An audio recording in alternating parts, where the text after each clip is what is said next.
मन की शांति, शिक्षाप्रद कहानी। एक गांव में एक साधु रहने आया।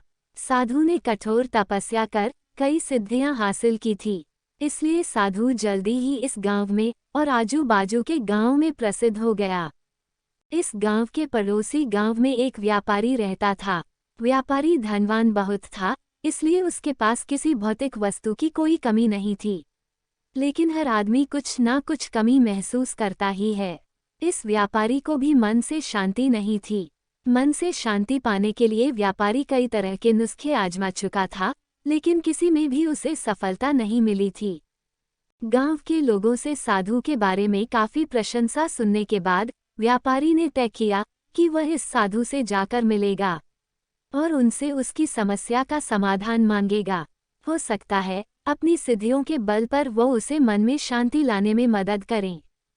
अगले दिन व्यापारी साधु जहां रहता था उस कुटिया के पास पहुंच गया। व्यापारी ने अपने मन की सारी बात साधु को अच्छे से बताई। साधु ने उसकी बात सुनने के बाद व्यापारी से कहा कि तुम्हें कुछ दिनों तक मैं जैसा कहूँ वैसा करना पड़ेगा और यही रहना पड़ेगा। व्यापारी किसी भी तरह मन की शांति पाना चाहता था, इसलिए वह तैयार हो गया। अगले दिन साधु ने व्यापारी से कहा कि आज के दिन तुम बाहर बैठोगे। साधु ने व्यापारी को एक जगह बताई जहां पर उसे बैठना था। सूरज चढ़ते ही तेज धूप सेठ पर पड़ने लगी। सेठ यह देखकर हैरान था कि साधु खुद कुटिया के अंदर छाया में बैठा है और उसे धूप में बिठा कर रखा है। व्यापारी को काफी गुस्सा आया, लेकिन वह किसी तरह अपने गुस्से को पी गया। अगले दिन साधु ने व्यापारी को फिर से उसी जगह बिठाया और इस दिन उसे खाना नहीं मिलेगा यह भी बताया।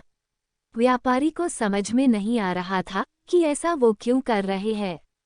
साधु दोपहर को भूखे व्यापारी को सामने ही बैठकर अच्छा भोजन खाने लगा। जैसे तैसे व्यापारी ने पूरा दिन तो बिता दिया, लेकिन भूख और गुस्से के मारे व्यापारी को पूरी रात नींद नहीं आई। वह पूरी रात यह सोचता रहा कि आखिर साधु उसके साथ ऐसा व्यवहार क्यों कर रहा है। उसे लगा कि साधु उसकी समस्या का हल बताना ही नहीं चाहता, इसलिए ऐसा कर रहा होगा। इसलिए सुबह उठते ही उसने अपना सामान लिया और वहां से जाने की तैयारी की। व्यापारी को जाता हुआ देखकर साधु ने उसे रोका और अपने पास बुलाया। साधु ने पूछा कि वह क्यों वापस जा रहा है।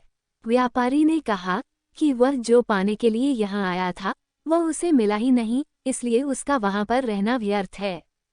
साधु ने उसे कहा कि मैंने तुम्हें बहुत कुछ दिया, लेकिन तुमने कुछ लिया ही नहीं। व्यापारी को कुछ समझ में नहीं आया। वह बोला, आपने तो मुझे कुछ भी नहीं दिया। साधु ने कहा कि जब मैं तुम्हें धूप में बिठाकर खुद छांव में बैठा था, तब मेरे सर पर पड़ने वाली छांव तुम्हारे किसी काम की नहीं थी। यह तुम्हें समझ जाना चाहिए था।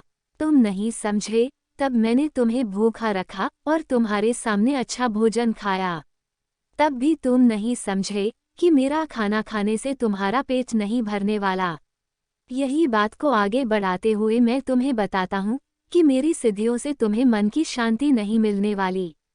जैसे तुमने अपने परिश्रम से धन, नाम, रुतबा सब कमाया है, वैसे ही तुम्हें अपने मन की शांति भी खुद ही कमानी होगी। व्यापारी साधु की बात समझ गया और उसने साधु से कहा कि मैं यहाँ किसी ताबीज या किसी वस्तु को पाने की आशा से आया था, लेकिन आपने मुझे उससे भी कीमती चीज दे दी। उसने साधु को धन्यवाद किया और खुशी खुशी अपने घर वापस लौट गया। दोस्तों, हमारे जीवन की परेशानियों को हम ही हल कर सकते हैं। किसी और से हम उन्हें हल करने का रास्ता तो जरूर जान सकते हैं, लेकिन कोई और व्यक्ति उन्हें हमारे लिए कभी हल नहीं कर सकता।